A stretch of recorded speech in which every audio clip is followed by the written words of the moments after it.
Bueno, pues listo, entonces comenzamos. En nombre del Padre, del Hijo y del Espíritu Santo. Amén. Vamos a guardar primero un momento de silencio.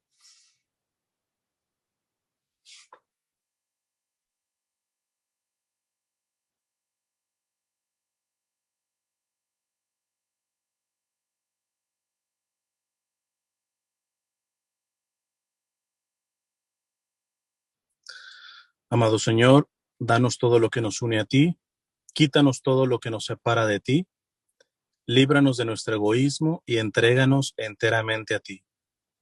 Que nunca se haga nuestra voluntad, sino siempre hágase la tuya. San José, ruega por nosotros. En nombre del Padre, del Hijo y del Espíritu Santo. Amén. Pues bien, para los que no me conozcan, mi nombre es Cristian Huerta, soy un misionero seglar o laico y me pidieron darles dos charlas, una este viernes y el próximo. En un principio yo entendí la parte de que hablaron una cuestión sobre el demonio y todo esto, pero parece que en esta primera charla querían un poco asociado con las tentaciones que el mismo demonio evidentemente puso a nuestro Señor. Eh, Siempre aclarar que las tentaciones no siempre vienen del demonio, ¿ok? O sea, vamos a hablar de estas tentaciones que sí son del demonio, pero las tentaciones pueden venir de cualquiera de los tres enemigos del alma. Hay tres enemigos del alma, que es el mundo, el demonio y la carne. El mundo no se refiere al planeta, sino se refiere a todo espíritu, a todo ambiente que va en contra de la lógica de Dios. Que hay personas que se adhieran al mundo, sí. Las personas son el mundo, no. Son personas adheridas a ese ambiente, a esa, pues sí, a esa noción que siempre va en contra del orden de Dios. El demonio, pues no creo que necesitamos presentación, es un ángel caído, y la carne es nuestra naturaleza herida. Muchas veces las tentaciones nos llegan por nuestra naturaleza herida. Eh, Les doy rapidito, este no es el tema, pero ya que estoy mencionando los enemigos del alma, les doy un tip que daba a un sacerdote que conozco, exorcista, cómo diferenciar cuando la tentación, por ejemplo, viene de mi carne y cuando del demonio. Si se ora, cuando llega la tentación hay que orar. Este, si se va, por lo general, en esto no hay cosas exactas, por lo general venía del demonio. Si no se va o se va y regresa demasiado pronto, muy probablemente viene de nuestra carne, nuestra carne herida. Y pongo un ejemplo, por ejemplo, en pecados con respecto a la pureza, la lujuria, la pornografía, lo que sea. El demonio puede sugerirnos cosas, desde luego, este, pero también puede ser mi naturaleza herida que ha estado expuesto a ese tipo de material y básicamente es una cuestión que yo tengo grabada en mi cabeza, en mi memoria. Entonces necesito purificar también mi memoria. Entonces va un poquito por ahí la noción. Aquí vamos a hablar de las tentaciones evidentemente diabólicas porque estrictamente hablando a Jesús fue tentado por el demonio. Con esto ya pueden saber que tener tentaciones no es pecado, ¿ok? Si no estaríamos diciendo que Jesús pecó. Acceder, aceptar, ceder ante la tentación, ese es el pecado. Pero tener tentaciones no es pecado. Más aún, yo tengo como una frasecita que casi acuño que es tentación vencida, virtud crecida. Cuando tú vences una tentación, no solamente puedes decir, uy, me salvé, ya no pequé, sino que tu virtud creció. Entonces, en este sentido, San Agustín por eso decía que puede ser paradójico, pero nos conviene tener tentaciones. ¿Por qué? Porque las tentaciones, cuando nosotros las vencemos, no es que nos quedamos igual y decimos, listo, ya no pequé. No, es que mi virtud crece. Y es evidentemente, o sea, no me quedo como me quedé antes de la tentación, quedé más fuerte. Entonces, esto es importante. A ver, lo que voy a hacer es, con esto de las tentaciones en el desierto, eh, pues hay, ¿cómo se llama? Muchas interpretaciones, hay muchos santos que han hecho reflexiones de esto. Yo he hecho las mías propias, pero creo que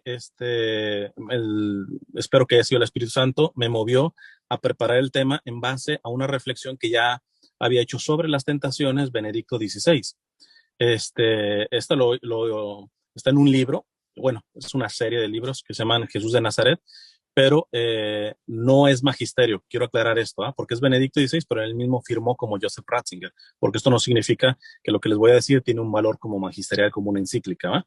Pero pues yo creo que a estas alturas nadie puede negar que sea encíclica, no sea encíclica, lo que venga del Papa Benedicto tiene bastante peso y sabiduría. Entonces, el Papa Benedicto, al analizar las tentaciones de Jesús en el desierto, primero se va un pasito antes de las tentaciones, se va al aspecto del bautismo. Jesús, antes de irse a los 40 días al desierto, donde es tentado, es bautizado. Y el Papa apunta de una cuestión bien, bien linda, de cómo en el bautismo, evidentemente sabemos que el bautismo de nuestro Señor fue un bautismo como por solidaridad con la humanidad. ¿Por qué? Porque pues, aunque el bautismo de Juan no era de perdón de los pecados, sino de arrepentimiento, eh, pues Jesús ni tenía nada de qué arrepentirse, y mucho menos el bautismo que tenemos hoy, que es el perdón del pecado, de las consecuencias del pecado original, pues a Jesús no le aplica. Jesús verdaderamente se dejó bautizar por una cuestión de solidaridad para con la humanidad. Además, hay una interpretación, no sé si es del mismo Ratzinger, ahí sí les quedo debiendo el autor, decía que Jesús en realidad cuando lo bautizaron, lo que hizo es bautizar a los elementos, o lo que se llama en los sacramentos, en la teología, la materia del sacramento. ¿Cuál es la materia del sacramento del bautismo? El agua.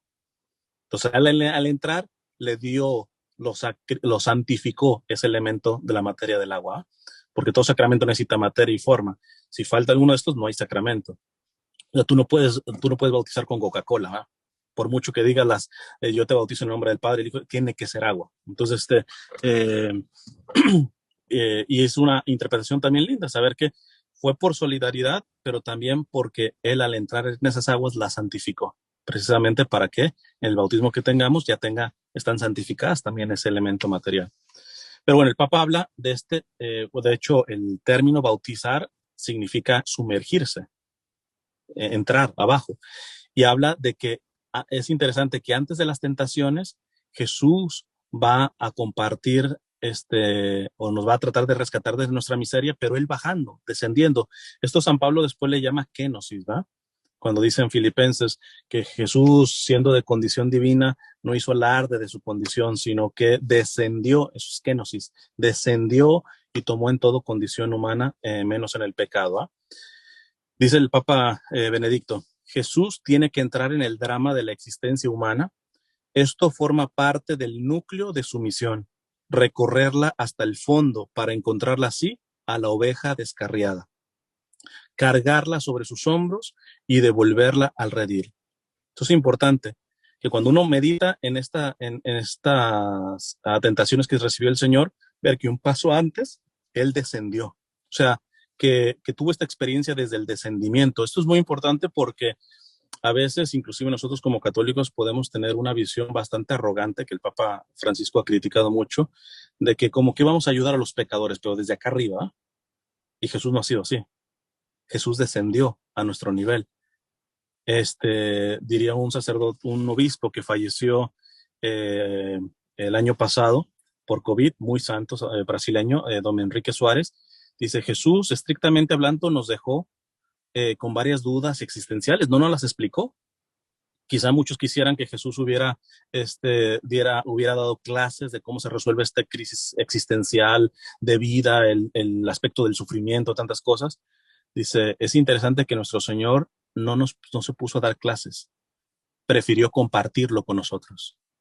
O sea, no nos dio una clase sobre el sufrimiento, pero sí lo quiso compartir con nosotros. Entonces, uno tiene que ir entendiendo esta cuestión para situar después lo de las tentaciones. Sigue diciendo el Papa Benedicto, la carta a los hebreos sobre todo destaca con insistencia que la misión de Jesús, su solidaridad con todos nosotros, prefigurada en el bautismo, implica también exponerse a los peligros y amenazas que comporta el ser hombre. ¿Qué está diciendo aquí? Su descendimiento no solamente es en ser solidario en el aspecto del bautismo, sino en exponerse, que es lo que termina siendo en el desierto. Exponerse a lo que cualquier hijo de vecino se expone, a ser tentado por el demonio. Eso lo quiso participar. Se lo pudo haber saltado como Dios se lo pudo haber saltado, Pero qué interesante que Jesús quiso compartir esta parte, ¿eh? Por eso tenía que parecerse en todo a sus hermanos para ser compasivo y pontífice. Pontífice significa puente. Pontífice fiel en lo que a Dios se refiere, y expiar así los pecados del pueblo, como él había pasado por la prueba del dolor, puede auxiliar a los que ahora pasan por ella. Está citando Hebreos 12. Y después cita Hebreos 4 diciendo, no tenemos un sumo sacerdote incapaz de compadecerse de nuestras debilidades, sino que ha sido probado en todo exactamente como nosotros, menos en el pecado. Es la gran diferencia. Todos nosotros hemos sido tentados y creo que todos podemos decir que a lo menos alguna tentación hemos caído. Es la única diferencia, que Jesús no cayó, pero tentado fue.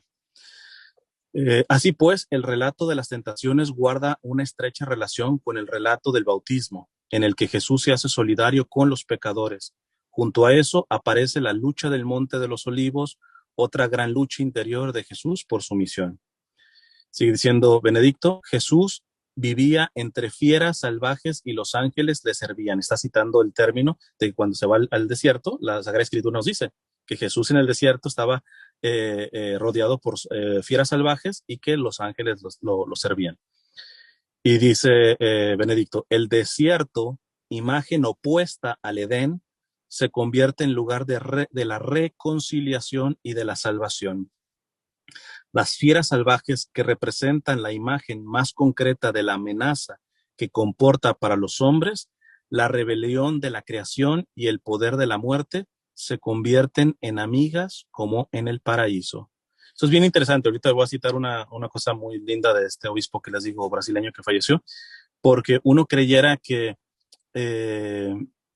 uno se acerca más a Dios a partir de lo santo y lo puro. Y no es así, al menos no de inicio y de arranque. Y Jesús nos lo demuestra aquí, ¿no? Dice Benedicto, se restablece la paz que Isaías anuncia para los tiempos del Mesías. Habitará el lobo con el cordero, la pantera se tumbará con el cabrito. Donde el pecado es vencido, dice Benedicto, donde se restablece la armonía del hombre con Dios, se produce la reconciliación de la creación. La creación desgarrada vuelve a ser un lugar de paz, como diría Pablo, que habla de los gemidos de la creación, que expectante está aguardando la plena manifestación de los hijos de Dios.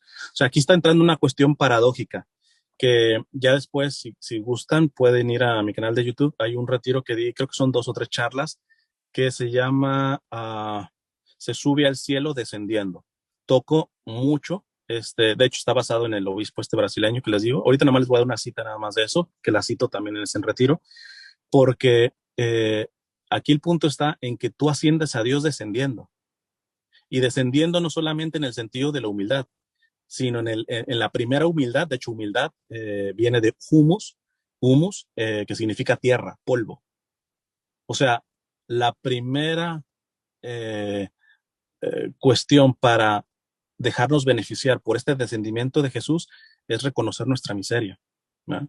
Le cito un pedacito de unas traducciones que hice evidentemente del portugués al español, de don Enrique Suárez, que sustenta esto que está diciendo el Papa. Decía don Enrique Suárez, en paz descanse, como decía San Isaac de Nínive, la escalera del reino de los cielos está escondida en tu alma. Sumérgete en los pecados que están en ti mismo, y así encontrarás una escalera por la cual podrás subir. Qué cosa más impresionante, dice ya don Enrique Suárez. Yo subí por mi pecado, mirando a Jesús y reconociendo que yo soy pecador. Cúrame, Señor, yo confío en ti, yo no tengo miedo de mostrarte mi herida, yo no tengo vergüenza de mostrarte mi desemejanza, mi deformidad. Subimos a Dios subimos a Dios en la medida que nos abajamos a nuestra propia realidad. Por eso, el que quiere acercarse al cielo con facilidad, nada encontrará, sino solo su imagen, la de Dios y la de otros como mera ilusión. Dios, como está a mi cabeza, uno se va forjando, sí, yo creo en Dios, pero si tú analizas, termina siendo un Dios que tú te has creado en tu propia cabeza. Y los otros, como quiero que sean, no como lo que son. y yo, como yo fantaseo sobre mí mismo, qué tristeza. Es decir, citando a un exorcista, decía, en la tentación, eh, evidentemente la tentación por sí misma es un engaño, pero te da la oportunidad de desengañarte de ti mismo. O sea, porque si vas en el camino del Señor y de pronto ves que la tentación va siendo más fuerte que tu voluntad, lo primero que tú captas es decir, hombre, tengo formación, tengo tantos retiros, tengo tanto, y todavía me siento tan frágil y vulnerable a ciertas tentaciones. Y eso es muy bueno. Eso es muy bueno. ¿Por qué? Porque no hay nada peor. Yo me atrevo a decir que inclusive que hasta el propio pecado, que lo que le llamo el purismo o el puritanismo. Basta ver la parábola del fariseo y el publicano. El fariseo cumplía con todo, ¿eh? Y estaba todo bien. Pero es el que se humilló, el que terminó justificado. Entonces, esto es importante, ¿por qué? Porque ahorita que vamos a entrar al desierto, el desierto y las tentaciones nos humillan, en cierta manera. Y los podemos tomar para tirar la toalla y dejarnos vencer por Satanás y pecar, evidentemente, o para siempre estar conscientes de mi fragilidad, de mi debilidad. ¿Cuál es el núcleo de toda tentación? Dice Benedicto XVI. El núcleo de toda tentación es apartar a Dios ante todo lo que parece más urgente en nuestra vida, pasa a ser algo secundario o incluso superfluo y molesto. O sea, el núcleo de la tentación es hacerte creer que Dios es una segunda parte, ¿va? Tanto en tu auxilio como en la fidelidad que le merecemos. Dice Benedicto XVI, poner orden en nuestro mundo por nosotros solos. Sin Dios, vamos a poner nuevamente tentaciones con respecto a la pureza. Puede ser una tentación que hasta tu propio cuerpo te esté siendo tentado, ¿ah? O sea, que tú sientes tus pasiones. Las pasiones no son malas. El problema es que desde después del pecado original nuestras pasiones están desordenadas. Y ese es realmente el proceso de santificación. Que tus pasiones, que no son malas, las ordenes de acuerdo a Dios, ¿no? Ese es el punto y esa es la guerra que nosotros tenemos. O sea, Adán y Eva tenían, por ejemplo, ciertas pasiones, por ejemplo, por comer algo rico. Pero antes del pecado nunca se excedían. Eran justos en lo que le toca a sus pasiones, en lo que le toca a los placeres. El placer tampoco es malo. El problema está en que por nuestra naturaleza herida le quitamos o le sumamos más allá de lo que le toca. Nos cuesta mucho lo que le llaman el justo medio, ¿eh? Entonces, Benedicto dice, poner orden en nuestro mundo, poner nuestro mundo por nosotros solos, sin Dios, contando únicamente con nuestras propias capacidades. Esto ya es una tentación. Reconocer como verdaderas solo las realidades políticas y materiales y dejar a Dios de lado como algo ilusorio. Esta es la tentación que nos amenaza de muchas maneras.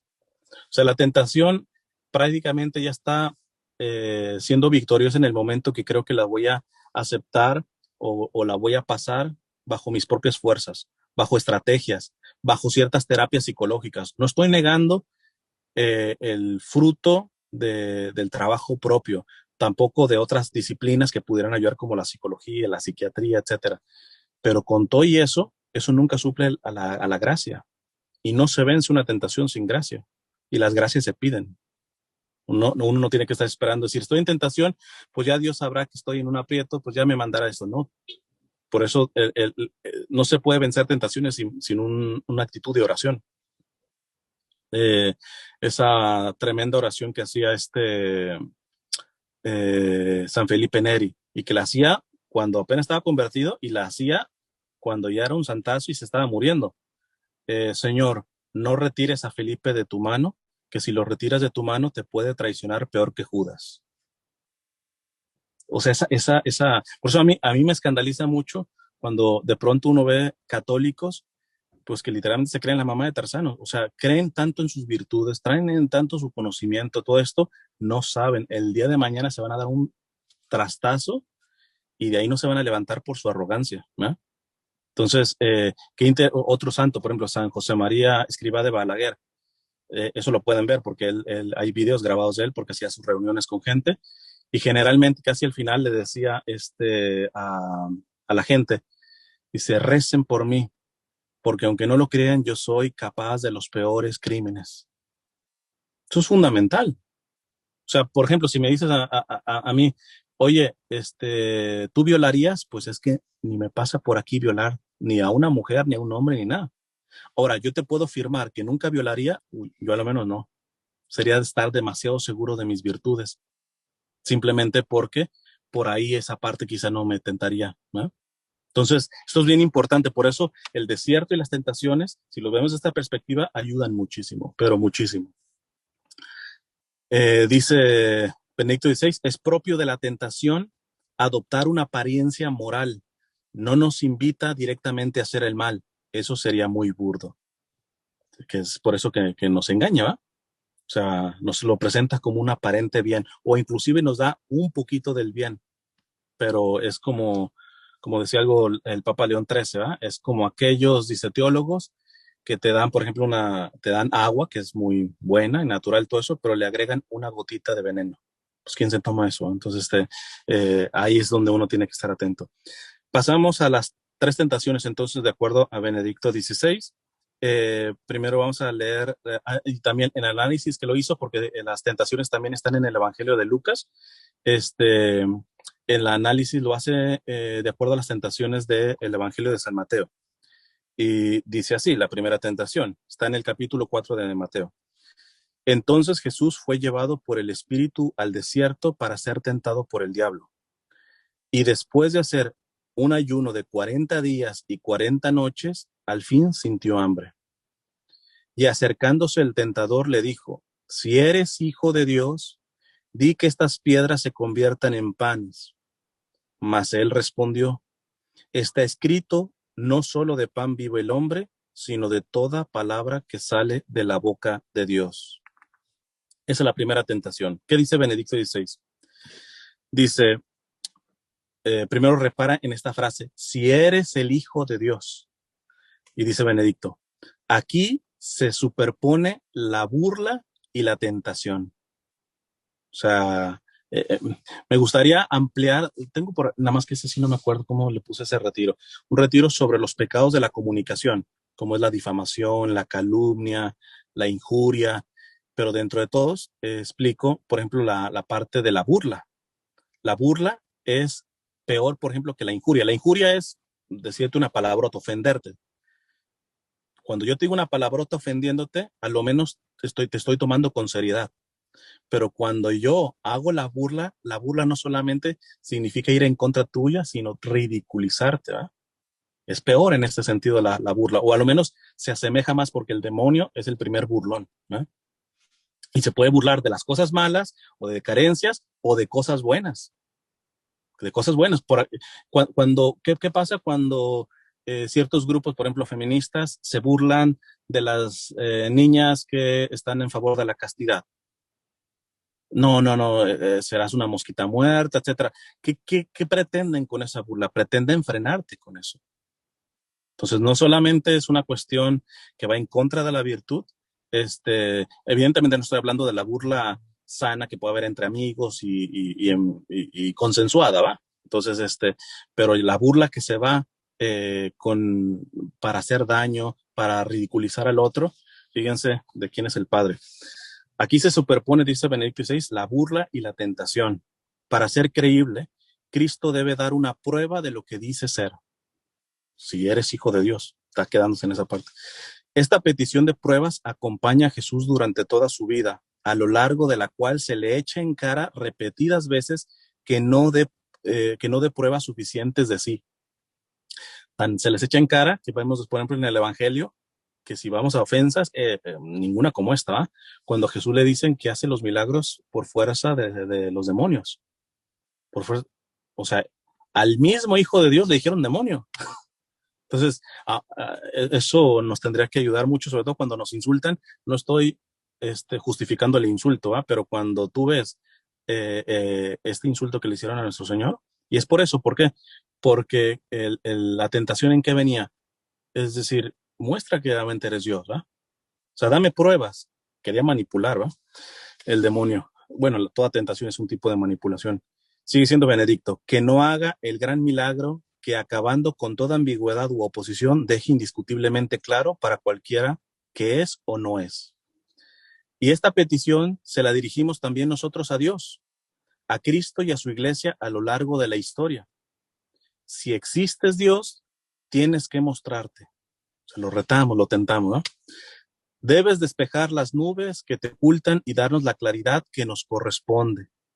Si tú, Cristo, eres realmente el Hijo y no uno de tantos iluminados que han aparecido continuamente en la historia, debes demostrarlo con mayor claridad de lo que haces. Y así tienes que dar a tu iglesia, si debe ser realmente la tuya, un grado de evidencia distinto del que en realidad posee. Entonces es una tentación que muchos caen en diferentes niveles, ¿no? O sea, hay algunos que realmente, pues sí, o sea, están queriendo a ver si Jesús les hace un milagrito, porque si no, por ejemplo, se van al budismo, no sé. Entonces, eh, pero es esta tentación de, de, de ponerle condiciones a Dios, ¿va? Y parece que si el Señor no nos cumple nuestro capricho, pues no es el verdadero Dios, ¿eh? Entonces, esto es una reflexión que es en esa parte, si eres hijo de Dios. Pero Jesús podría haberle dicho también, ¿no? Yo soy hijo de Dios independientemente de si hago lo que tú me estás diciendo de que convierta las piedras en pan o no. Tan sencillo como eso. O sea, ¿tú crees que me voy a dejar manipular? Es decir, ay, sí, porque no vayas a poner en duda mi divinidad, pues ahora sí, déjame, te las convierto. Jesús las podría haber convertido, sí, pero Jesús no se deja manipular, ¿verdad?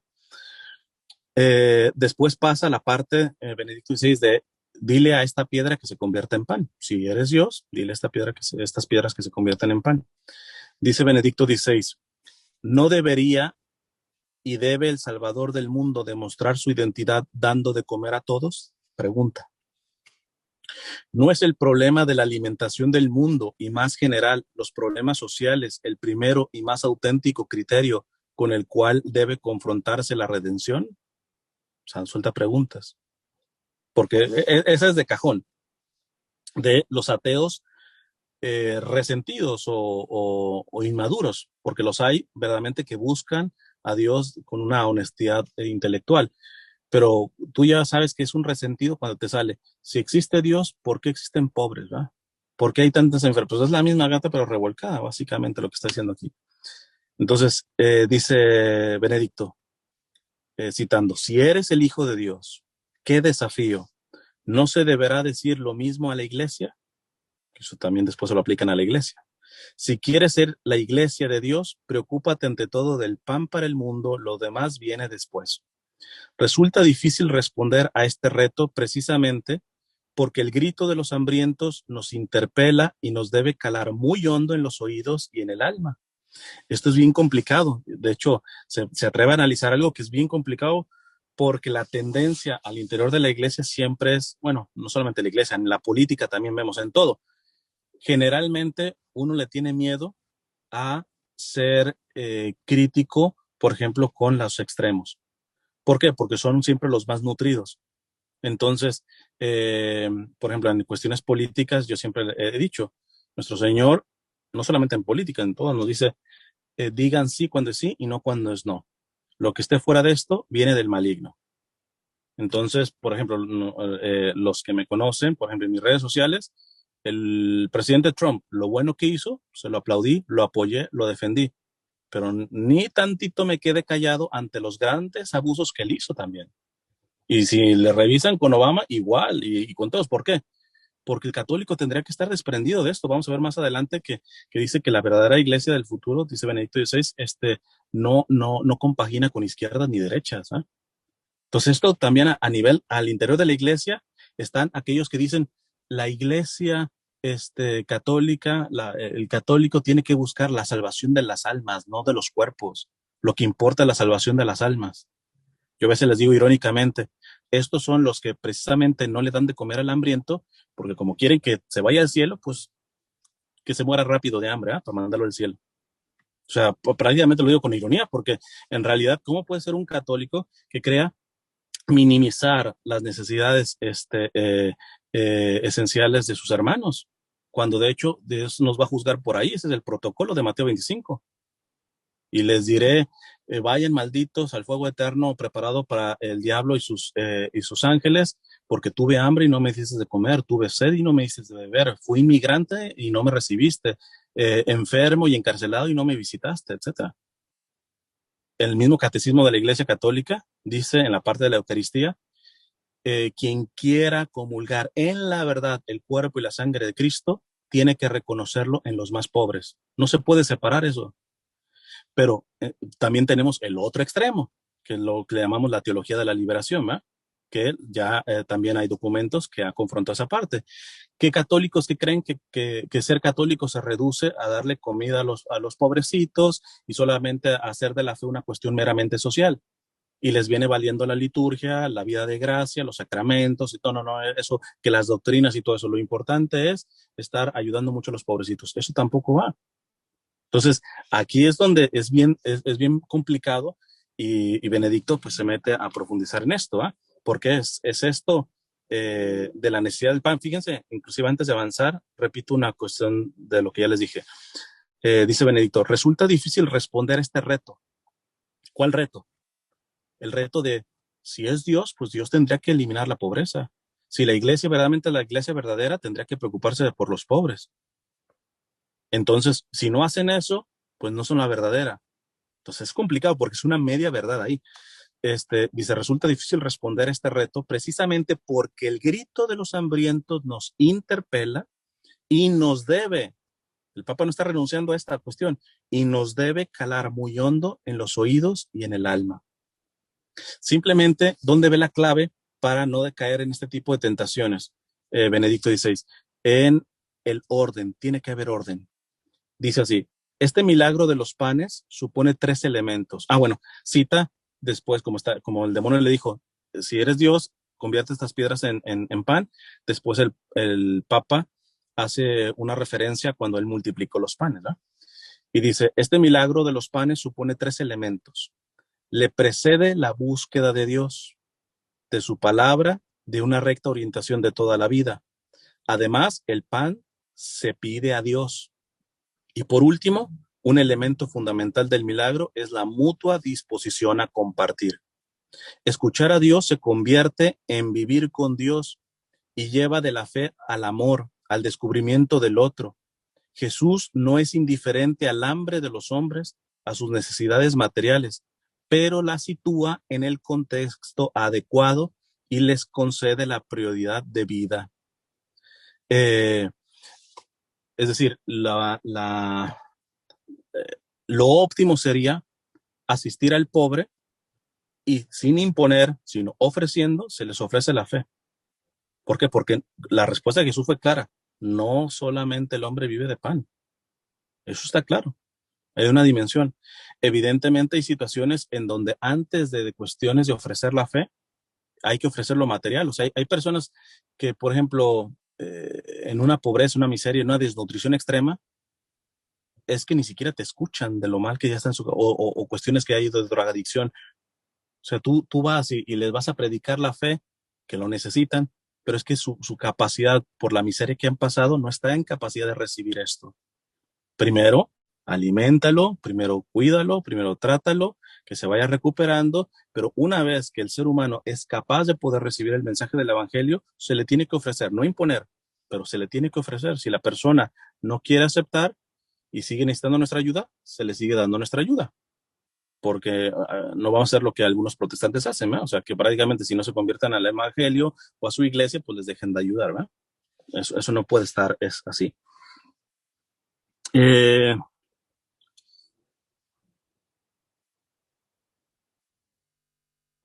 Y también hay que tener mucho cuidado, por ejemplo, hay algunos, porque esto lo he escuchado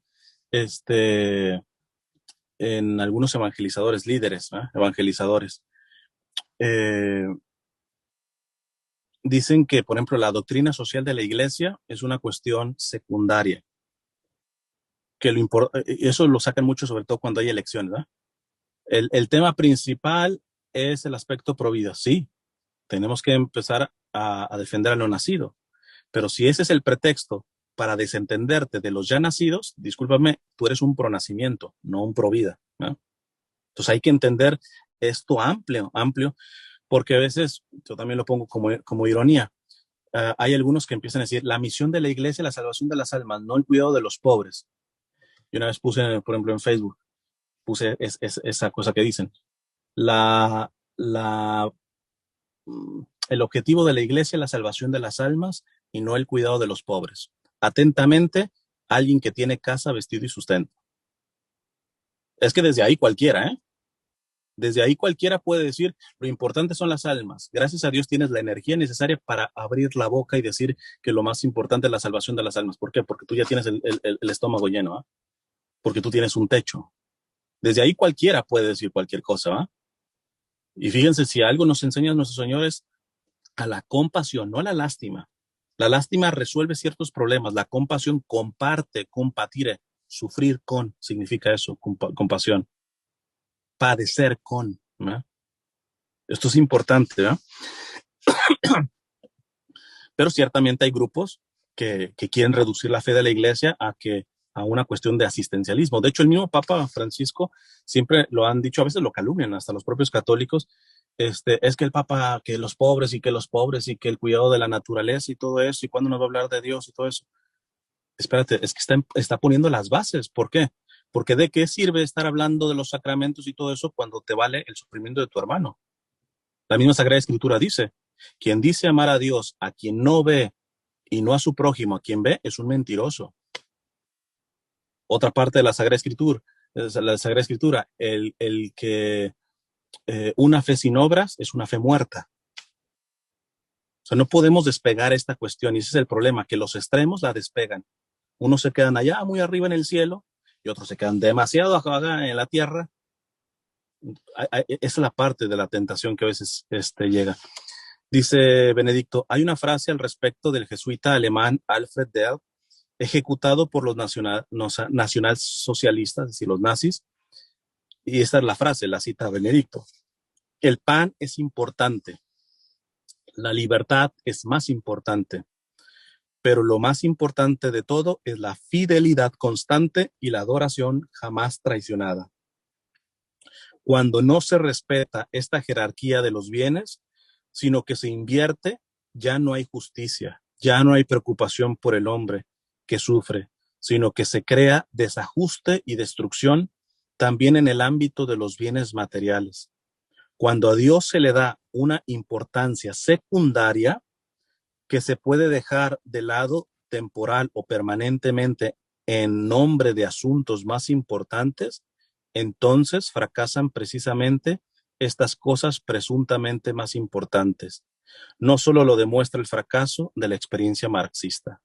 Eso es lo que vemos. El comunismo, que es ateo, se vende mucho con los pobres y que los pobres y que los pobres, y analicemos cómo están los gobiernos comunistas, ¿no?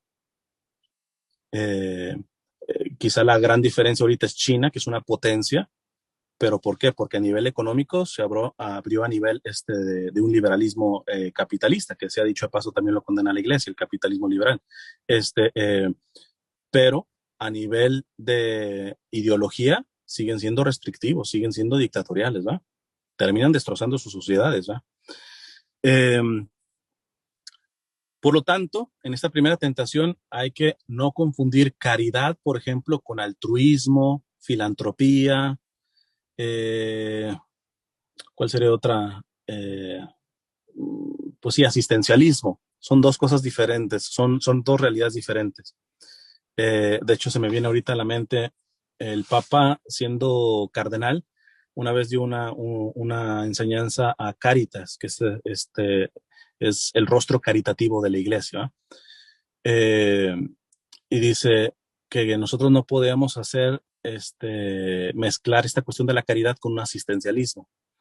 Dice, porque si no nos va a pasar como Susanita, la de Mafalda, que una vez dijo, yo cuando sea grande voy a preparar cenas riquísimas de recaudación de fondos, ¿verdad? En donde se van a rifar joyas y todo esto, y le voy a preparar unas cenas con cosas ricas y todo eso para poder comprar polenta y todas esas porquerías que comen los pobres. En eso cae el asistencialismo. Puede caer en el aspecto de decir, y inclusive yo he visto eso dentro de la iglesia, Vamos a recaudar fondos, pero es unos banquetazos de lujo. ¿Para qué? Para comprar frijoles y arroz a los pobres.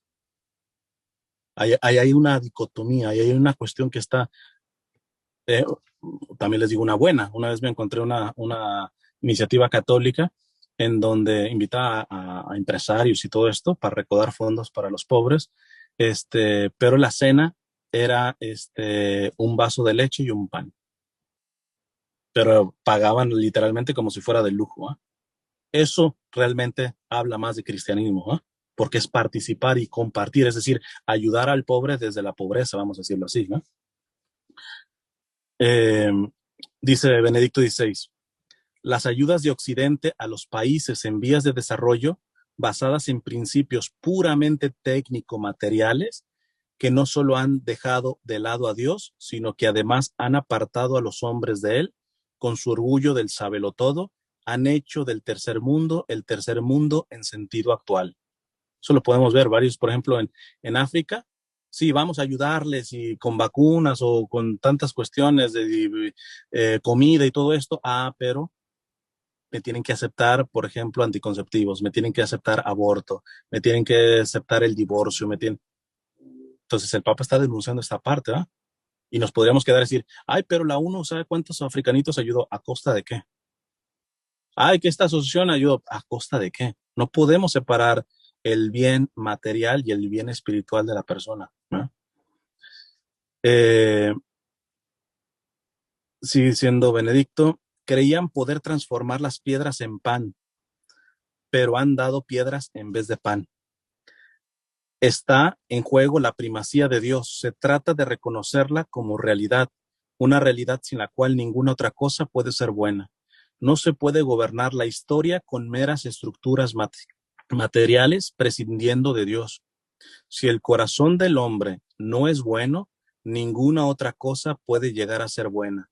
Y la bondad de corazón solo puede venir de aquel que es la bondad misma, el bien. Eh, Aquí dos cositas.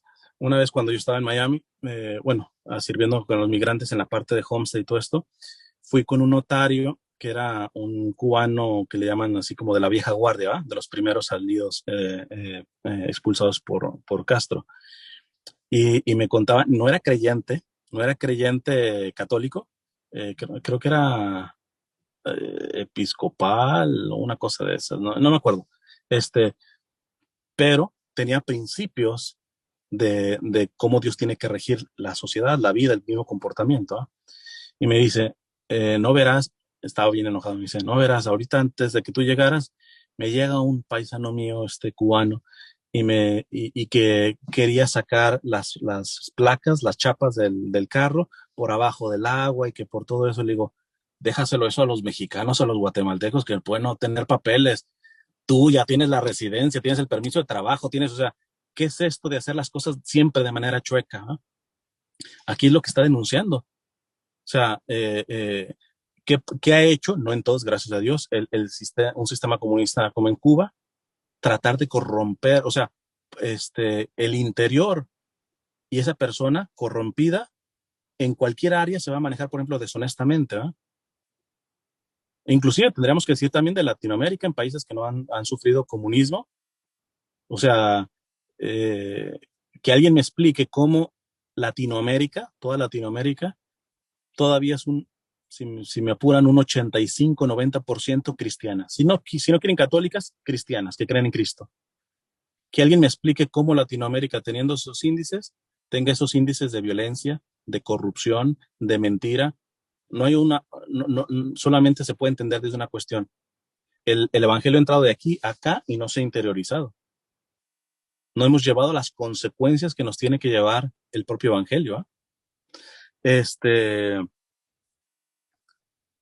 Y la segunda cosa que tendría que decir respecto a esto que dice el Papa es de que precisamente las izquierdas se han robado la bandera de los pobres, porque la bandera de los pobres siempre ha sido católica. Vean la historia de la iglesia. Pero el problema está en que ¿quiénes son los que han fortalecido las izquierdas, el liberalismo, el progresismo, todo ese tipo de cuestiones? Los más conservadores.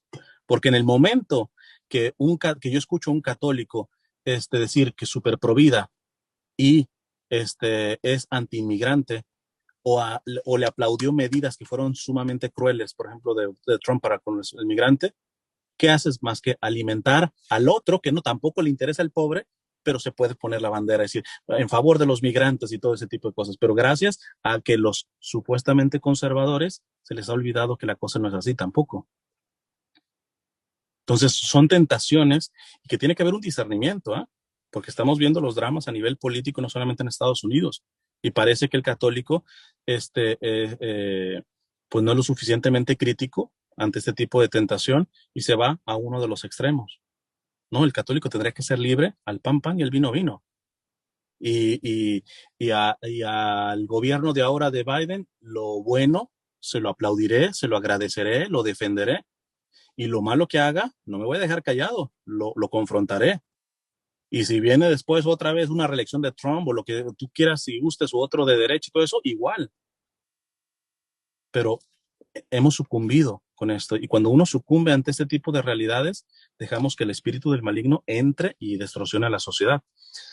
Dice Benedicto XVI, en este mundo hemos de oponernos a las ilusiones de falsas filosofías y reconocer que no solo vivimos de pan, sino ante todo de la obediencia a la palabra de Dios. Y solo donde se vive esta obediencia nacen y crecen estos sentimientos que permiten promocionar también pan para todos. ¿Ven? No deja las dos. Hay una frase de un beato que ya pronto será santo, Charles de Foucault, que decía, la misma boca que dijo, esto es mi cuerpo, esta es mi sangre, es la misma boca que dijo, tuve hambre y no me dices de comer, tuve sed y no me dices de beber.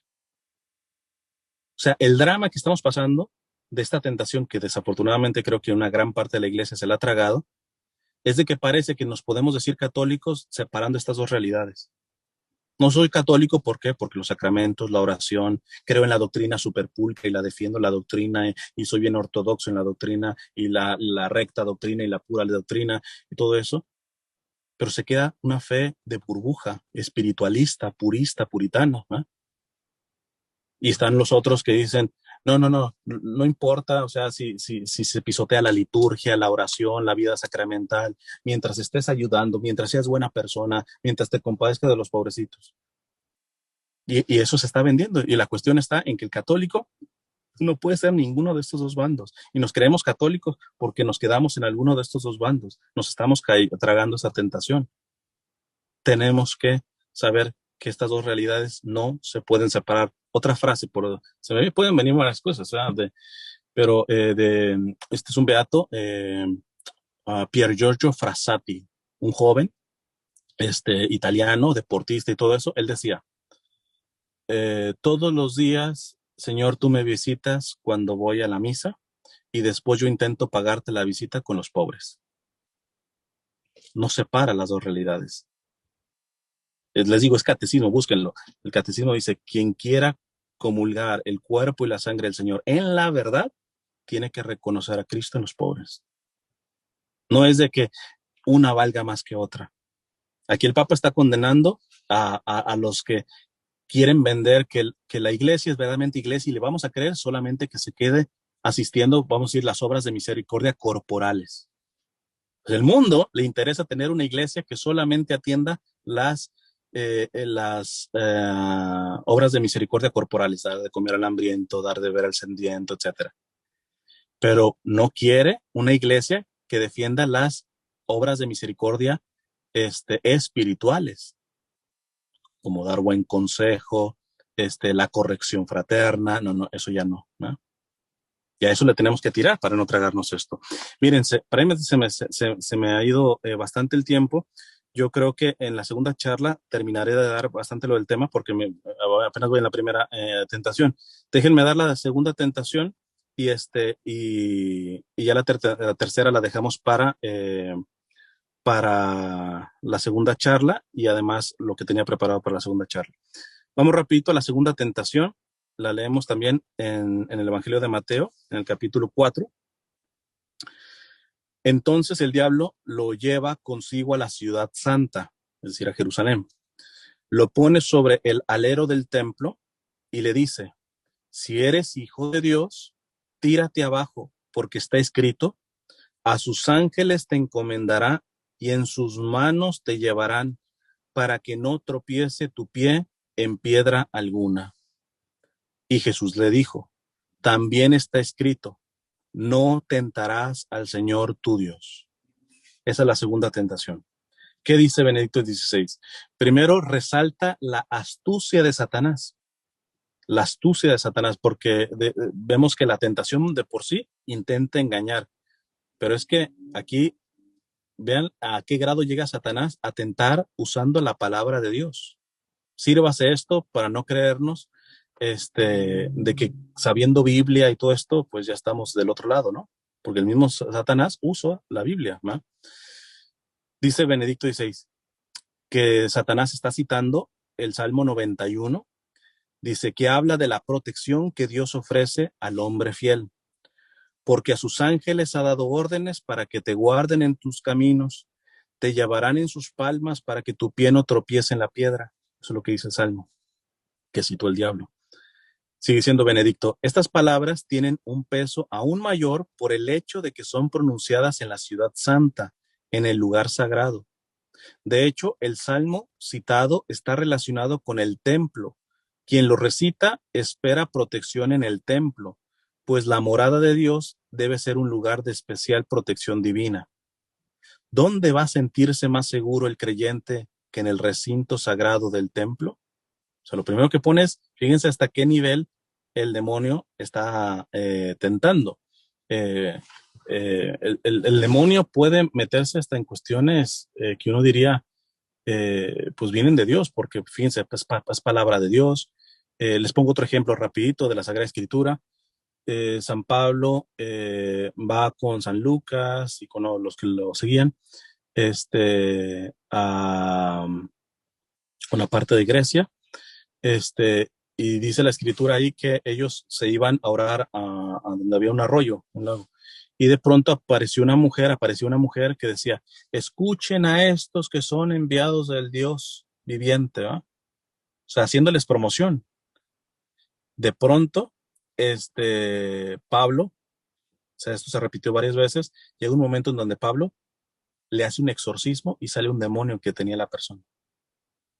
Esta era una pitonisa que le llamaban, que a través de encontrar cuestiones ocultas y todo eso, había hecho rico a su jefe, ¿no? La riqueza en el Antiguo Testamento era visto como un regalo de Dios. Entonces, mira, sabe cuestiones oráculos ocultos, le da riqueza a su jefe, y eso, la riqueza, les repito, en el Antiguo Testamento era vista como un designo de Dios. Y además le viene haciendo promoción a San Pablo. ¿Cómo San Pablo vio el diablo ahí? ¿Cómo San Pablo supo que esta mujer estaba endemoniada? Si todo estaba a favor de ella. Yo cuando empecé a meditar dije, mira, qué interesante, porque cuando aparecía era en el momento en donde San Pablo con sus compañeros iba a orar a el río. Es decir, ¿qué venía a interrumpir? La oración. Con cosas muy buenas, ¿eh? También una vez me decía un sacerdote que una vez le pasó en no recuerdo si era misa de sanación o una asamblea de sanación y liberación, y que de pronto se levanta, estaban adorando al Santísimo. Y entonces dice, estaba la adoración muy fuerte y todo esto, y de pronto una mujer se levanta y dice, aquí está la Virgen, mensaje de la Virgen. Y el padre dijo, no, no, sáquenla. ¿De cuándo acá viene la madre a interrumpir al hijo? Qué curioso que se aparece la Virgen en el momento que estamos adorando al Señor, ¿va? Entonces esta segunda tentación es para estar atentos de que no pensemos que el demonio puede tentarnos con cosas buenas del mundo, que fue la primera tentación, el pan y todo eso, las necesidades básicas. Pero también nos puede tentar con cosas que aparentemente uno diría, es que de aquí solamente puede venir Dios. Dice Benedicto XVI,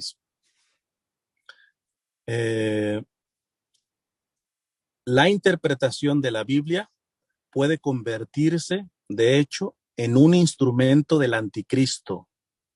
Duro lo que está diciendo, ¿eh? O sea, la Biblia, tú dirías, ¿para qué te sirve una Biblia? Pues para seguir a Cristo. Aquí está diciendo todo lo contrario. Dice, la Biblia puede también ser herramienta del anticristo. Dice Benedicto XVI, no lo dice solamente Soloviev. que tiene escrito un libro sobre el anticristo. Es lo que afirma implícitamente el relato mismo de la tentación.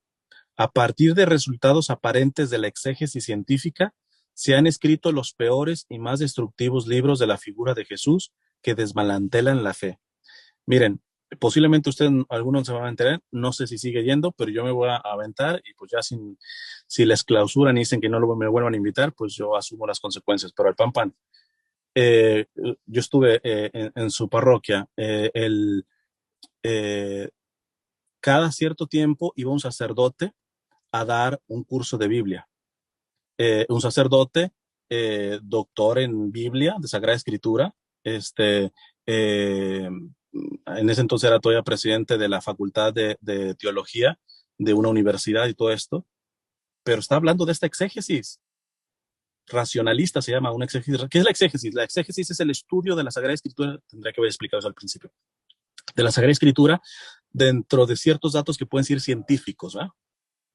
Pero el Papa aquí está denunciando que esta es una tentación del diablo, en donde ha habido, sobre todo desde los 60, 70, empezando por un protestante que se llamaba Bullman, eh, una cuestión de que prácticamente, si yo no puedo entender algo del Evangelio, no es que Jesús resucitó, es que resucitó en el corazón de los apóstoles. No es que multiplicó los panes, es una forma de decir, o sea, todo milagro, todo lo que no entienden, lo tienen que meter en una cuestión en donde sí lo pueden entender. Entonces le meten psicología, le meten ciencia y todo esto, y terminan desbaratando. Y este sacerdote, por ejemplo, me recuerdo en esas sesiones, que después yo creo que no sé si, como persona no tengo nada tremendo, de hecho tuve buena relación con él, pero y después sabía que griego y a veces hasta me ponía a leer, ¿verdad? Porque él sí leía el griego directito y a veces me decía, a ver, ¿me puedes leer esto? Y ya, no sé si intentando dejarme en ridículo o no, gracias a Dios sabía griego, entonces podía leer. Pero por ejemplo, me acuerdo que la confesión la dejó prácticamente en eso y una terapia psicológica da la misma. O sea, él también puso esta parte de la resurrección, de que no estrictamente Jesús haya resucitado con su cuerpo glorioso, sino que haya sido una cuestión de interpretación de los apóstoles, que resucitó en sus corazones, ¿verdad? Entonces, cuidado, diría un sacerdote español, el padre Santiago Martín, a veces la mejor manera de perder la fe es un buen curso de Biblia. A veces la mejor manera de perder la fe, tristemente, tenemos que decir, es un curso de Biblia, pero de una Biblia con una exégesis racionalista como la que está criticando aquí Benedicto XVI. Les repito, dice, el anticristo nos dice entonces con gran erudición que una exégesis, un estudio, que lee exégesis, que lee la Biblia en la perspectiva de la fe en el Dios vivo y al hacerlo le escucha, es fundamentalismo. Es decir, ay, ¿tú crees que verdaderamente Jesús multiplicó panes? Eres un fundamentalista, eres un fanático. O sea, sí, en la iglesia siempre creímos esto, pero ahorita es más, ahorita lo que está pasando con la cuestión de que el Vaticano sacó el documento esto de que no se pueden bendecir las uniones homosexuales. Los obispos y todos que se le han ido al Vaticano y al Papa hacen una interpretación. No, es que sí dice la Biblia que la homosexualidad, la práctica, porque la iglesia, vean el catecismo, dice que al homosexual se le tiene que respetar, que nunca se le tiene que violentar, etc. El pecado ni siquiera es tener la tendencia, el pecado es la praxis sexual, eso es lo que se condena. Entonces, y lo dice porque pues, la Sagrada Escritura lo dice. Entonces, estos teólogos, estos obispos, estos sacerdotes, apelan a este tipo de cosas que está condenando aquí Benedicto. Les quedó ya chica la Sagrada Escritura. No. Es que eso sí lo dijo la palabra de Dios, pero ya estamos en el siglo XXI y se van a través de falacias y todo, lo quieren moldear. O sea, realmente les queda chico la Sagrada Escritura. Es tanto su intelecto, su teología, su arrogancia. Hacen un uso de la Sagrada Escritura, aunque se oiga feo, muy semejante al que hizo Satanás en esta tentación.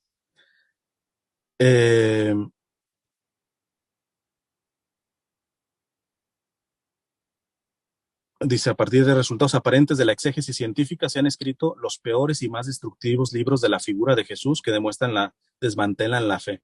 Eso también hemos visto libros que explican supuestamente la vida de Jesús y todo eso y hacen un asco, una revoltura.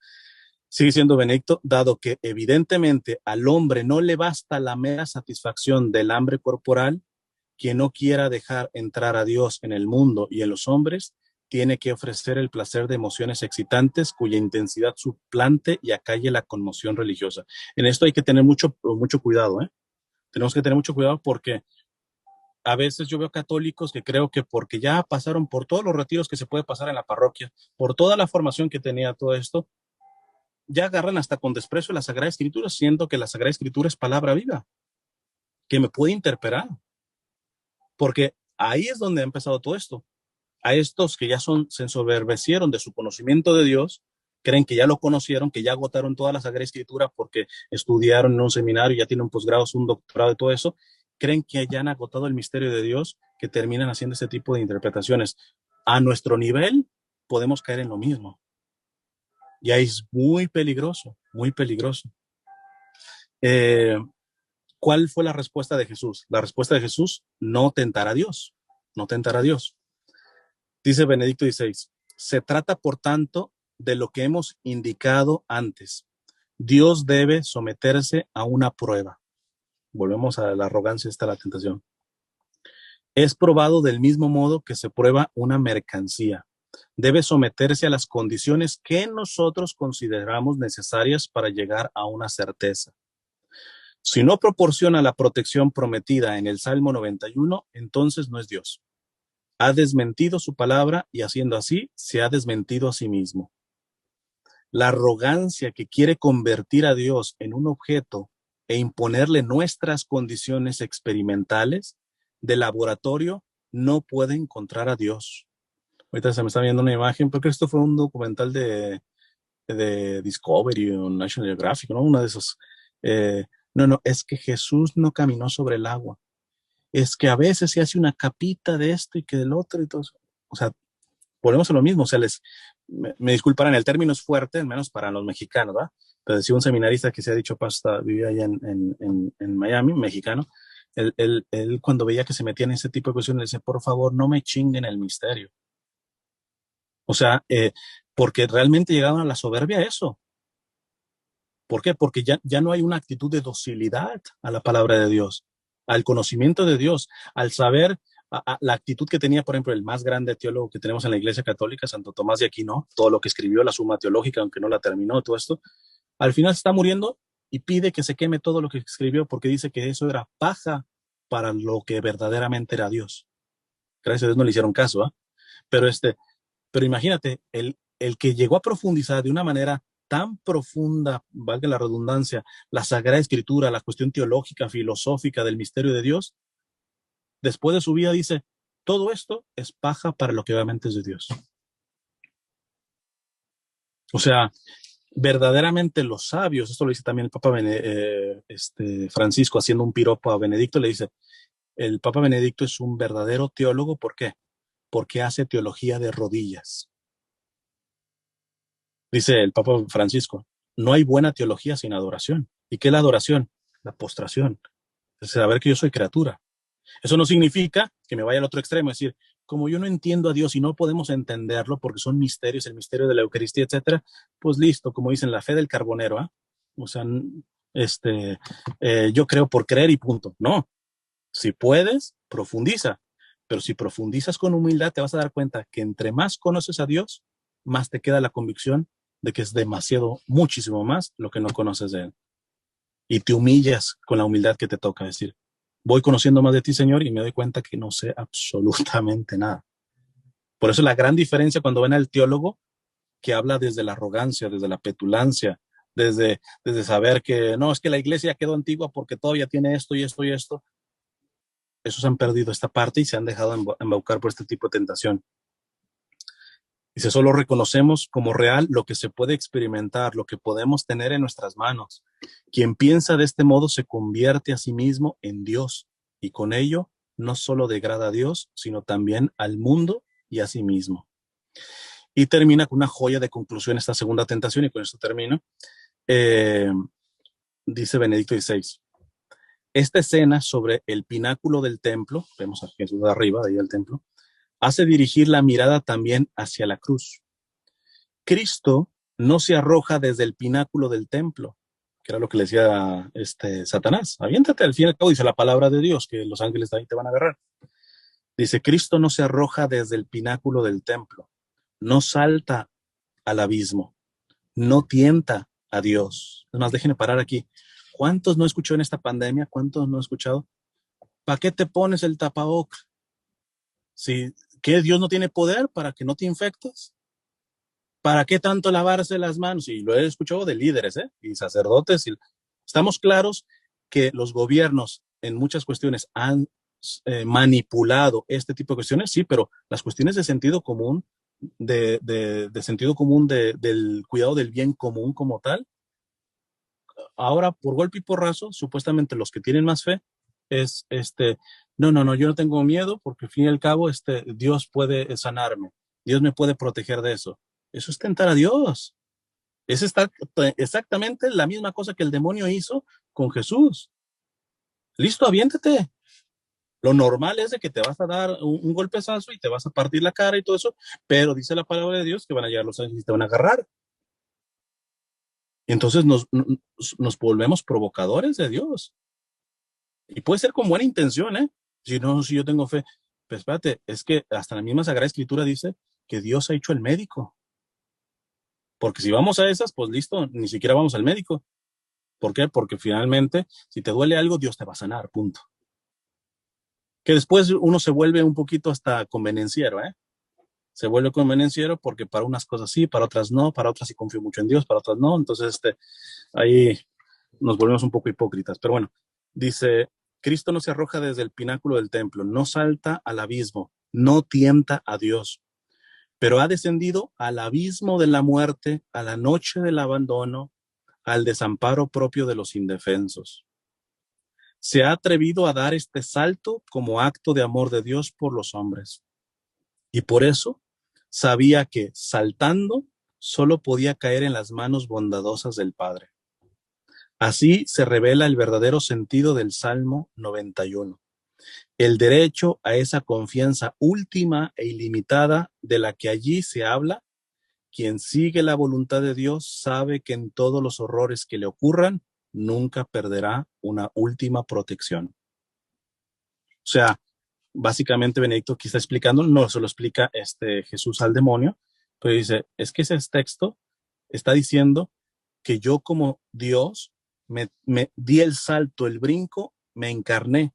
Y no solamente me encarné en un ser, como ser humano pobre, el último, que diría el director espiritual de Charles de Foucault, Jesús ha tomado el último lugar y nadie se lo podrá quitar. Él voluntariamente tomó el último lugar. Entonces se aventó hasta donde estábamos y como nosotros estamos, seguimos estando de alguna manera hasta abajo, él dio ese brinco, sabiendo que los ángeles, sabiendo que su padre no lo iba a dejar perecer en esa parte, en esa cuestión, de esa confianza. Entonces, esa es la recta interpretación de este texto que le citó Satanás. Pero si Jesús se hubiera dejado provocar, es decir, ay, pues sí, voy a quedar en ridículo, si no me aviento, y posiblemente quedó en ridículo, como cuando estuvo con Pilato. Pilato le dice, Jesús le dice, yo he venido a traer la verdad. Y dice, ¿qué es la verdad? Y Jesús ya no responde. Quiero pensar en los que tienen así de chiquito su capacidad de discernimiento y su fe. Pilato dejó callado a Jesús. ¿Cuál dejó callado? Si el mismo Jesús dice, yo soy el camino, la verdad, o sea, en pocas palabras, ¿para qué tenía que hablar Jesús? Si tú, Pilato, viéndome, yo que soy la verdad, me preguntas qué es la verdad, yo no voy a gastar saliva, ahora sí que, porque no está reconociendo la verdad y después la verdad la sigue reafirmando, tomando su cruz y yendo al Calvario. Entonces, llega un punto en donde las respuestas de Dios a muchos de sus misterios, cuidado con estarle tronando los dedos, decir, ¿por qué esto? ¿Por qué lo otro? Queremos entenderlo, cuando en realidad lo que implica es en adentrarnos en el misterio. Nosotros hoy, por la ciencia, sabemos que el mar es ilimitado, pero yo quiero pensar en cuando todavía no se sabía ni que la Tierra era redonda y todo esto. Alguien puede decir, mira, y se mete al mar. Yo no sé cuánto mide o hasta dónde llega el mar, pero estoy adentro del mar. En los misterios de Dios, yo ahorita a las 7 o 7 de acá, tengo que ir a misa. Y ahí se va a celebrar un milagro que es el milagro de la transubstanciación, que ese pan y vino ya no es cuerpo, ya no es pan y vino, sino es cuerpo, sangre, alma y divinidad de nuestro Señor. Eso lo entiendo, sé muchas razones a nivel teológico, sé muchas razones a nivel bíblico, pero puedo decir, entiendo totalmente, no, eso rebasa. Y cuando rebasa tiene que ver la humildad de abajarse y adentrarse en el misterio. Toca adentrarse, no toca intentar hacer fórmulas matemáticas para saciar mi intelecto que quiere tener control de todo, que quiere saber de todo. Y esto pasa, con eso termino, pasa inclusive a nivel de la fe. Muchos, por ejemplo, están entrando en crisis por la manera de cómo ha llevado el pontificado del Papa Francisco, porque tienen una fe que de certezas, de seguridades. Pero esto responde más a su ansia de sentirse buenos. Entonces, y llega un papa que te dice, yo quiero una iglesia sin estar instalada. No quiero cuestiones que nos lleven a instalarnos a nuestras seguridades. Aún en cosas buenas, no quiero que estemos agarraditos, instalados. Quiero, ahora sí que como me decía una monja, dice, que me decía, es interesante cómo Jesús no eligió eh, campesinos de apóstoles, sino pescadores. Sí, porque el campesino tiene su surco, no se pierde. Tiene la seguridad de su surco. Puede llover, tronar, relampaguear y todo eso, pero tiene la seguridad del surco. Nadie le quita el surco, donde siembra, donde cosecha y todo esto. En cambio, el pescador es súbete a la barca, métete al mar y a ver si regresas. O sea, la actitud de la fe, la vamos a ver después en la siguiente charla, ya cuando cubra la tercera tentación. Tengamos cuidado en intentar tener una fe de seguridades. Entonces les digo, hay gente que cree que va bien en la fe. ¿Por qué? Porque ya coleccionó todos los retiros que tienen en la parroquia, porque ya todos los cursos, porque ya se sabe todo esto de memoria, porque ya tiene Biblia, porque tiene todo ese tipo de cuestiones, pero no profundización en el misterio de Cristo, porque tiene nula profundización en la misma vida de Jesús, ¿no? Entonces, y ahí él se puede engañar. Quizá por eso Jesús dijo que las prostitutas les dice a los sabios, a los escribas, a los que eran perfectos en teología y del tiempo y todo esto, a ellos es a quien les dice, las prostitutas los precederán en el reino de los cielos. Porque las prostitutas podrán ser unas ignorantes, podrán ser unas pecadoras, pero son honestas consigo mismos, saben que están mal. En cambio, ustedes se creen que están tan bien y tan perfectos por esta seguridad que se han montado de su formación y todo. Hay que tener cuidado. Repito, no está mal estar formado, ayuda. Pero la gran diferencia es cuando el conocimiento de Dios te lleva a bajarte, a descender a la humildad, o te lleva a la prepotencia, a la arrogancia, a la pedantería, a la crítica sistemática, porque hoy va como han salido críticos sistemáticos del Papa Francisco, simplemente porque no les da las seguridades que ellos quieren tener en la fe, ¿eh? Sino los reta a un acto de abandono, de humildad, de saber que Dios te purifica y te purificará de formas que posiblemente pues tú nunca pensabas. Y bendito sea Dios que te llegó de una manera que no pensabas, porque aunque es doloroso este tipo de purificación, me decía una señora recientemente que el esposo de la noche a la mañana le dijo que no creía en Dios y la abandonó. Y me decía, es que me siento tan frustrada porque veo cómo el proyecto que con él, porque él estaba de acuerdo en el proyecto de matrimonio y de juntos hasta la muerte y de tener nuestros hijos, dice, cómo mi proyecto se fue abajo. Y le dije, quizás ese fue el primer problema, es su proyecto. Y habría que preguntar si el proyecto de Dios. Entonces usted se frustra, ¿por qué? Porque le quitaron la seguridad de tener un esposo que es súper enamorado, ahorita ya no está enamorado de usted, que era creyente, ahorita se dice ateo, que le prometió fidelidad y ya estaban pensando hasta con hijitos, de hecho tienen ya un hijo y ahora no lo tiene. Habría que preguntar, yo de hecho le sugerí eso, hay que preguntar qué parte, qué área Dios quiere purificar a través de permitir esto, no querer, porque evidentemente Dios no quiere que se desbarate ningún matrimonio, pero si está permitiendo, el alma humilde se deja purificar. Es duro, pero hay que dejarse purificar en esta parte. Bueno, voy a terminar hasta ahí. No sé si hay alguna pregunta, duda.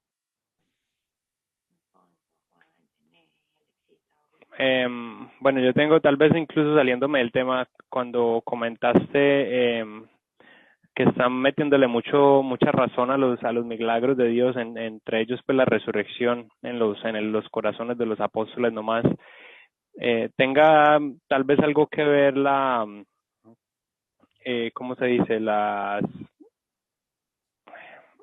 eh, organizaciones dentro de la iglesia, o sea, los jesuitas en ese caso, que piensen todos como orden, cosas diferentes a lo que piensa el resto de la iglesia.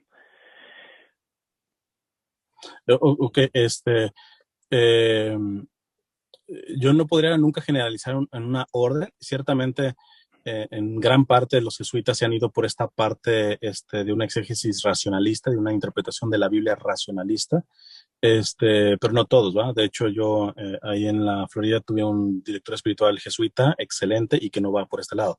Pero ciertamente hay algunas congregaciones y que tampoco es culparlos, ¿eh? O sea, esto viene desde mucho tiempo para atrás, ¿va? Desde mucho, inclusive desde antes del Concilio Vaticano II, es una cuestión que hasta se ha ido metiendo, ha ido infectando en una visión racionalista de la fe. Evidentemente, les digo, si hay que cuidar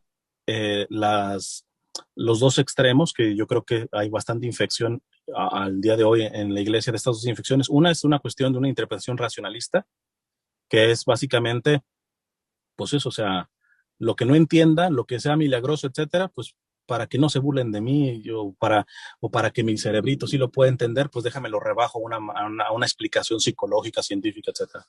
Pero el otro lado está, desafortunadamente, y que los dos se nutren, por contraste, es aquel que cree por creer, le digo, la fe del carbonero y una fe espiritualista, y no me metan cuestiones más allá de lo que dice. En esto se van, por ejemplo, muchos protestantes, hay muchas sectas que por eso son fanáticas, porque no hacen una buena exégesis, no hay una interpretación. Dice la Biblia que no te hagas imagen. Entonces lo toman, son fundamentalistas, o sea, toman, entonces la exégesis se necesita, la exégesis es estudio, la exégesis, lo que se llama también la hermenéutica, la interpretación, sirve, pero por eso digo, yo creo que la clave está nuevamente en lo que decía el Papa Francisco, que les acabo de decir que el piropo que le echa a Benedicto XVI. El Papa Benedicto XVI es un gran teólogo porque hace teología de rodillas. O sea, ahí está mezclando las dos cosas.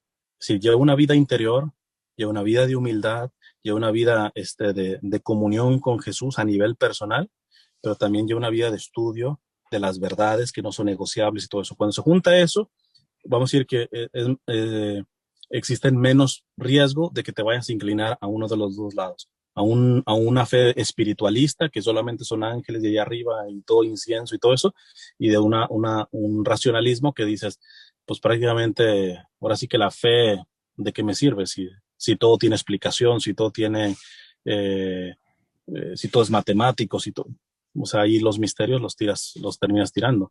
Inclusive hay una universidad jesuita que conozco, este, que para mí es peligrosísimo, ¿no? Pero me acuerdo que invitó a un ponente, no estuve yo en la ponencia, pero ya nomás de la pura descripción de la ponencia, iban a hablar de los sacramentos y decía la manera de descripción. Lo más seguro es que no sean 7 sacramentos. Lo más seguro es que el sentido de la sacramentalidad es líquida, ¿va? O sea, moldeable. Y esto significa que podemos tener otra perspectiva de los sacramentos e inclusive que pueda haber otros sacramentos y todo esto. Y desafortunadamente eso estamos viendo, ¿no? Entonces, pero ¿cuál es el problema? El problema está en que estos que se atreven a ese tipo de literalmente estupideces, ¿en qué se respaldan? En que hay un grupo que sí está bien atrancado, en donde prácticamente quiere que la iglesia se quede allá como por la Edad Media, ¿verdad? Y hay una frase que creo que con esto podría sintetizar muy bien de Chesterton. Chesterton fue un británico converso desde el ateísmo y todo esto, pero era muy irónico y muy bueno en la manera de escribir, y él decía, la tradición, recordemos que la iglesia, sus fuentes inspiradas, nosotros no somos protestantes que dicen que es solo la Biblia, nosotros decimos la Biblia, la tradición apostólica, y de esto a partir viene el magisterio de la iglesia. Son estas 3 cosas que para ser católico tenemos que estar firmes. Entonces, la tradición con T mayúscula, que significa entrega. Dice Chesterton, la tradición es la transmisión del fuego, no de las cenizas. Porque las partes más conservadoras, más puristas y todo eso, por eso le dan cuerda a estos más liberales o progresistas o racionalistas. ¿Por qué? Porque quieren dejar anquilosada, petrificada a la iglesia en las cenizas del pasado. ¿No? La iglesia sigue avanzando, pero, pero sigue comunicando el fuego, y el fuego es dinámico y se mueve, no lo puedes controlar. Y estos han reducido a que la fe católica es estarse nada más entregando cenizas, ¿no? Como los vestigios, básicamente. Entonces ahí es por eso que hoy por hoy estamos en una etapa de pleno choque, de pleno choque. Ves una gente súper conservadora, tradicionalista, este tipo de cosas, que no quiere absolutamente que se cambie ni nada, ni una butaca del templo, nada, nada, nada. Cuando hay cambios que Dios quiere y que son ordenados y que no van en contra de lo esencial de la doctrina ni nada de eso, y es más o menos como lo que Jesús decía a los fariseos y a los escribas. Por ejemplo, él se puso a sanar en sábado. Jesús, a los ojos de los fariseos, estaba violando una ley dada por Dios, el Shabbat, que se tenía que guardar y no se tenía que trabajar ni nada el sábado. Pero Jesús también dijo, no he venido a abolir la ley, sino a darle plenitud. Y es ahí donde se quedaron atorados, estos que se quedaron fijos. Defendían el sábado sí, pero Jesús por eso le responde, el sábado se hizo para el hombre, no por el hombre para el sábado. Entonces, Dios siempre va planificando en la fe, va planificando a la iglesia, la va haciendo avanzar orgánicamente.